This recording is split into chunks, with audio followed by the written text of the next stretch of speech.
আমরা কি আমাদের ছেলে মেয়েদেরকে সুশিক্ষা শিক্ষিত করতে পারতাছি? আমার মনে হচ্ছে না। কারণ তারা বছরের পর বছর পড়ালেখা করে পরীক্ষা দিয়ে শুধু সার্টিফিকেট অর্জন করতেছে। তাদের বাস্তব জীবনের প্রতি তাদের কোনো অনুশোচনাই নেই। তারা বাস্তব জীবনে তাদের নিজের সিদ্ধান্ত নিজে নিতে পারতেছে না। তারা কি করবে সেটা বুঝতে পারতেছে না। তাদের সৃজনশীলতা বাড়াতে পারছে না। তাদের দক্ষতা বাড়াতে পারতেছে না। বর্তমান শিক্ষা ব্যবস্থা এতটাই নিচে নেমে গেছে যে তারা অনলাইন মিডিয়াতে এতটাই অ্যাক্টিভ যে পড়াশোনার প্রতি তাদের খেয়ালই নেই। শিক্ষা ব্যবস্থা এতটাই যদি ব্যাহত হয় তবে বাংলাদেশ কিভাবে এগোবে, বাংলাদেশে উন্নত কিভাবে হবে? শিক্ষিত সমাজ যদি না করতে পারেন তাহলে দেশের অবস্থা তো খারাপ হবেই। এটা তো দেখারই। একটা মানুষের জীবনে কি লাগে? তাদের প্রাথমিক জ্ঞান, সৃজনশীলতা, কর্মদক্ষতা, ক্যাটাগরি শিক্ষা যেটা কারিগরি শিক্ষা বলে, এইগুলো যদি না থাকে একটা মানুষ কিভাবে উন্নত হবে? তাদের নিজের সিদ্ধান্ত যদি নিজে না নিতে পারে তাহলে তারা কিভাবে উন্নত হবে? সমাজকে কিভাবে উন্নত করবে? দেশকে কিভাবে উন্নত করবে? তো আমার সাজেস্ট হবে প্রথমে শিক্ষা ব্যবস্থাকে ঠিক করার। কারণ বর্তমান বাংলাদেশের সিচুয়েশন এতটাই ক্রিটিক্যাল যে একটা স্টুডেন্ট তারা কি করতেছে, মানে কি চাচ্ছে, ওই দিকে গুরুত্ব না দিয়ে আমরা তাদেরকে পুশ করতেছি যে না তুমি এটা করতে হবে ওইটা করতে হবে। দেখা যাচ্ছে যে যদি তাদের উপরে আমরা কোনো সাবজেক্ট আমরা চাপিয়ে দেই, তার যেটা মনে চায় ওটা যদি সে না করতে পারে উন্নত কিভাবে হবে? সে কি চাচ্ছে, তার মন কি চাচ্ছে, কোন দিকে যে ইনভলভ হচ্ছে ওইদিকে ফোকাস দিতে হবে আমাদের। তাদের খারাপ দিকগুলো তো আমরা অ্যাভয়েড করবোই। তাদের যে প্রায়োরিটি, তাদের যে দিকটা উন্নত করতে পারবে আমরা ওই দিকে ফোকাস দেওয়া প্রয়োজন আমি মনে করি প্রত্যেকটা ফ্যামিলিরই। বর্তমানে আমরা শিক্ষা ব্যবস্থার মধ্যে মুখস্থর উপরে যতটুকু না গুরুত্ব দেয় ততটুকু গুরুত্ব যদি আমরা সৃজনশীলতা, কর্মদক্ষতা, প্রযুক্তিগত জ্ঞান, নিজের সমস্যার সমাধানের প্রতি ওই দিকে যদি আমরা গুরুত্ব দিতাম তাহলে আমাদের শিক্ষা ব্যবস্থা কতটা উন্নত হতো। আমরা ওইটা না করে আমরা মুখস্থ বিদ্যার উপরে এখন নির্ভরশীল। আমরা সবাই পুশ করি, একটা স্টুডেন্টকে পুশ করি যে তোমরা মুখস্থ করে আমরা সার্টিফিকেট অর্জন করতে পারবো, ভবিষ্যতে কোনোই লাভ দিবে না। তো আমরা মুখস্থ বিদ্যা থেকে আগে মুখস্থ বিদ্যাকে ক্রস করে সৃজনশীলতার দিকে আসতে হবে। যদি আমরা সৃজনশীল না হই তাহলে আমাদের সমস্যা আমরা সমাধান করব কিভাবে? নিজের সমস্যা যদি সমাধান না করতে পারি সমাজের সমস্যা সমাধান কিভাবে করব? দেশের সমস্যা সমাধান কিভাবে করব? আমরা আমরা ওইদিকে আগে ফোকাস দিতে হবে। আমরা বর্তমান ছাত্রছাত্রীদের পুশ করি প্রাইভেট পড়ার জন্য, টিউশনি নেওয়ার জন্য। আমরা পুশ করে কোনো লাভ নেই। আমরা যারা স্যার আছি, আমি স্যারদের প্রতি আন্তরিকভাবে রেসপেক্টফুলি বলতেছি, আপনারা সত্যি আপনারা মানে আপনাদের বর্তমান সিচুয়েশন এতটাই খারাপ হয়ে গেছে যে আপনারা একটা স্টুডেন্ট যদি প্রাইভেট না পড়তে যায় আপনারা পুশ করেন, পুশ করে দেখা যাচ্ছে যে ওর মাইন্ডটাই চেঞ্জ করে দেন যে না সে ঠিক আছে ওকে তুমি তুমি প্রাইভেট পড়ো, তোমার পাস করানোর দায়িত্ব আমার। এটা হবে না, এটা সমাজের ক্ষতি হচ্ছে। আপনার ছেলে মেয়ের প্রতিও সেম কন্ডিশন হবে। তো আমার স্যারদের প্রতি একটাই আকুল আবেদন থাকবে, আপনারা প্লিজ ক্লাসের যতটুকু শিক্ষা ওই শিক্ষাটা দেওয়ার ট্রাই করেন। আপনারা পুশ করেন না। একটা স্টুডেন্টের আর্থিক, ওদের পারিবারিক সব দিকে একটু ফোকাস দিতে হয়।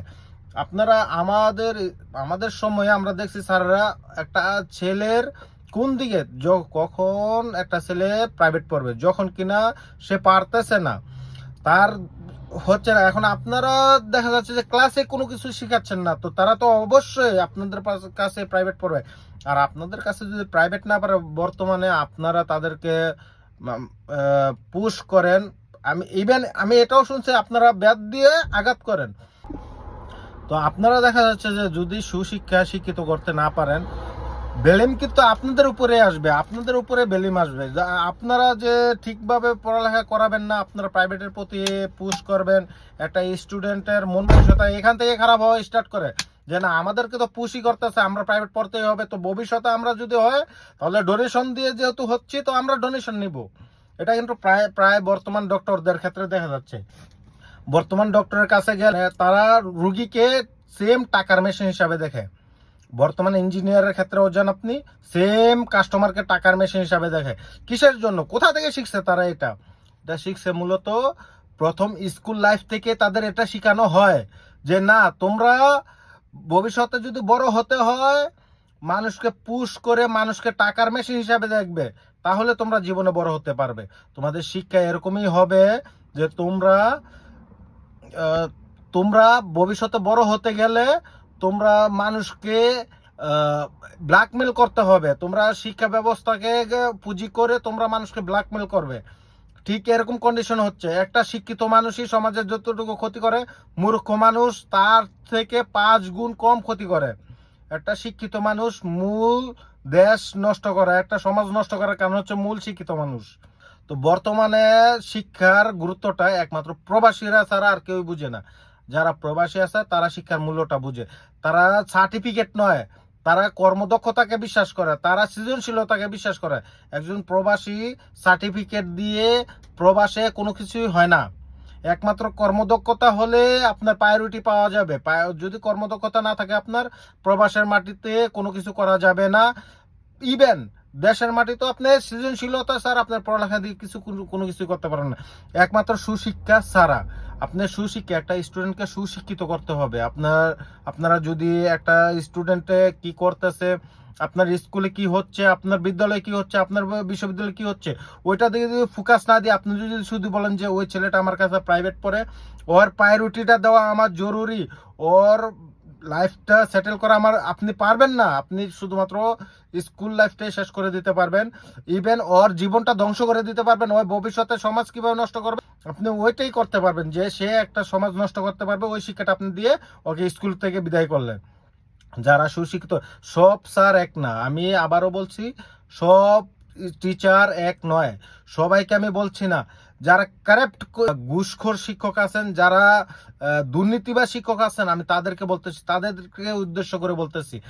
আমি স্কুলে পড়ছি, আমাদের স্কুলেও ছিল ঘুষখোর প্লাস আপনার দুর্নীতিবাজ শিক্ষকও ছিল, ভালো শিক্ষকও ছিল। তো আমি দয়া করে রিকোয়েস্ট করব যে যারা ভালো শিক্ষক আছেন তাদেরকে তো সবাই চিনে, তো ইভেন যারা খারাপ শিক্ষক আছেন তাদেরকেও সবাই চিনে। তো সবাই আমার কথাটা সবার মধ্যে নেবেন, সব টিচারের গায়ে লাগাবেন না।